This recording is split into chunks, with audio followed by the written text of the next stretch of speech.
we have data, sorted data either in ascending order or in descending order. So first we have to explain the bubble sorting concept. What we have to do in bubble sorting, for example, that assume n is the size of array and we assume that there are 4 elements in our array. That is the number of elements in array 4. So for example, like we have an example 4, 3, 2, 1. These are the 4 elements on which we have to perform bubble sorting.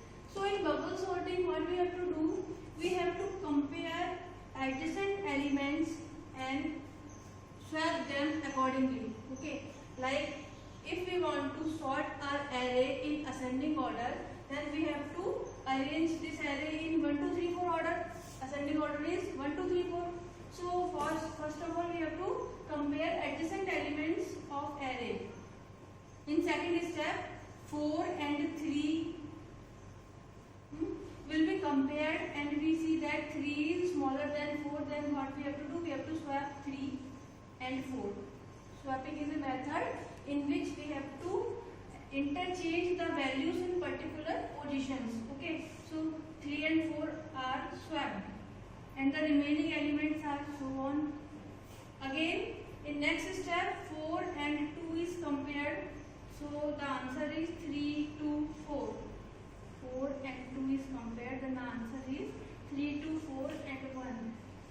In the next step, 4 and 1 will be compared. So the answer is 3, 2, 1, 4. Means it is the last position element is 4.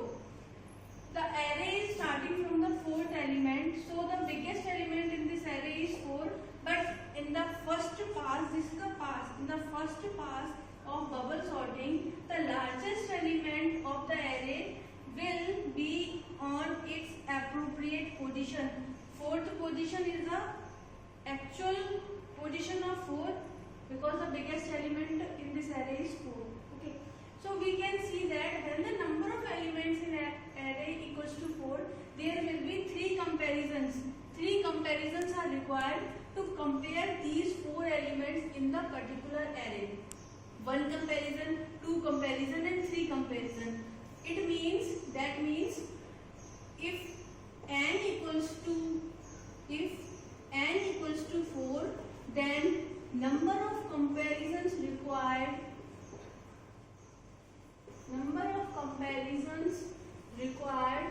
in bubble sorting equals to n minus 1, that is 3. If n equals to 5, we have to compare elements 4 times. If n equals to 6, we have to compare elements 6 times. But the result is not appropriate here.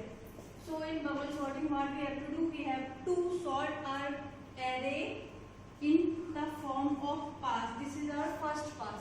In first pass, the largest element of the array is in its appropriate position. Now we have to start our second pass. So in second pass, what do we have to do? Again we have to compare these 3 elements. In second pass, we don't require to compare this element with any other element because this element is already sorted. So what we have to do? We have to compare and swap these starting 3 elements. In second pass, first step is 3, 2, 1 and 4. We have to write here 4, but we have to do nothing with this 4. We have to compare 3 and 2. Okay, as 2 is smaller than 3, so both the elements are swapped. 2, 3, 1, 4. Again, 3 is compared with 1. 1 is smaller than 3, so we have to swap it. 2, 1, 3, 4. Now, when there are 4 elements, we have to compare elements 3 times.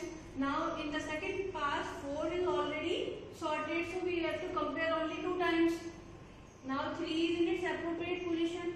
Again, the result is not perfect because 2, 1, answer will be 1, 2, 3, 4. So, we have to again start our third pass. In third pass, what we have to do? We have to compare 2 and 1. Answer will be 1, 2, 3, 4. So, by this implementation, we can clearly see that whenever pass increases, the number of comparison between adjacent elements will decrease. Okay, in starting we have to compare elements 4 times, next 3 times, next 2 times, and so on. This is the procedure of bubble sorting. We have to implement this bubble sorting in C language, as our data structure lab is implemented in C language, and the remaining code will be shown in the PC. So this is the code of bubble sorting. Okay, so what we have to do, क्या किया अपन ने इस code में, सबसे पहले अपन ने array का size enter कराया. Okay, so to enter the size of array अपन ने ऊपर भी डिक्लेयर कर रखा है 8 10, बट अगर अपन रन टाइम पर चाहते हैं कि अपनी एरे का साइज अपन डिक्लेयर कराएं तो अपन ने लिख दिया enter the size of array, और अपन ने एन को रीड कराया. Print and scanf both are the functions to read and write the elements of. printf and scanf are used to read and write. Okay, so printf and scanf both are the functions defined in C library to read and write values of the array or elements of the array. For loop is required to enter the elements of array. Okay, सबको पता होगा एक array के elements को या more than one element को अपन को enter कराना है तो फॉर लूप की रिक्वायरमेंट होती है. तो अपन ने फॉर लूप को स्टार्ट करके स्कैन कराया a of i where a represents the name of array and i is the index. ठीक है, तो फर्स्ट पोजीशन में आई की वैल्यू 0 होगी तो पहला एलिमेंट अपन ने रीड करा, मतलब अपन ने इनपुट कराया, एंड सो ऑन लूप चलेगा एन साइज तक जितना भी तुमने साइज उसमें एरे का दे रखा है. नाउ अपन नीचे आते हैं तो इसमें 2 फॉर लूप लगे हैं. तो अभी मैंने बबल सॉर्टिंग में बताया था कि बबल सॉर्टिंग में जो आउटपुट होता है वो एक ही बार में सॉर्ट होकर नहीं आता, अपन को पास चलाना पड़ता है. तो this is first loop for i equals to 0 i less than n-1. ये अपना पास के लिए अपन ने लूप लगाया है. पास मतलब फेज जो अपन ने अभी बबल सॉर्टिंग में देखे थे. n-1 बिकॉज टोटल अगर n साइज की अपनी एरे है, n मतलब 4 साइज की, तो कंपैरिजन हमेशा एक बार कम होगा, इसीलिए n-1 यहाँ पर है. तो ये जो फर्स्ट लूप है ये अपना पास के लिए अपन ने लगाया है. सेकंड लूप में अपना कंपैरिजन हो रहा है, कंपैरिजन बिटवीन एडजेसेंट एलिमेंट्स. तो अगर j ऑफ 0 एरे की फर्स्ट पोजीशन के एलिमेंट को रिप्रेजेंट कर रहा है तो j+1 नेक्स्ट को करेगा. तो इस वाले लूप में अपन ने इनर लूप लगा के कंडीशन चेक करी है कि ए ऑफ जे मतलब फर्स्ट पोजीशन का जो एलिमेंट है अगर वो बड़ा है j+1 से तो अपन क्या करेंगे स्वैप. और स्वैप अपन जानते ही है कैसे करना पड़ता है. स्वैपिंग के लिए अपन ने एक वेरिएबल ले लिया है टेम्प. तो टेम्प वेरिएबल में अपन क्या करेंगे, टेम्प अपन ने ऊपर डिक्लेयर कर रखा है स्टार्टिंग में. टेम्प लेकर अपन फर्स्ट वाले एलिमेंट को टेम्प में डाला, सेकंड वाले को फर्स्ट पोजीशन पे डाला और टेम्प को अगेन सेकंड पोजीशन पे लाके अपन ने लूप को यहाँ खत्म कर दिया. तो ये फॉर लूप अपना कितनी बार चलेगा, जितनी बार अपना ये पास चलेगा, पास की एक वैल्यू से हमेशा अपन को कम चलाना पड़ेगा फॉर लूप भी. और लास्ट में अपन ने सॉर्टेड एरे को प्रिंट करवा दिया. तो अगेन एरे को दोबारा से प्रिंट करवाना पड़ेगा, तो प्रिंट कराने के लिए फिर फॉर लूप लगाएंगे. यहाँ प्रिंट एफ की जगह सिर्फ स्कैन एफ आएगा, बिकॉज प्रिंट एफ अपन तब लेते हैं जब उनको वैल्यू प्रिंट करानी हो और स्कैन एफ अपन तब लेते हैं जब उनको वैल्यू को रीड कराना हो.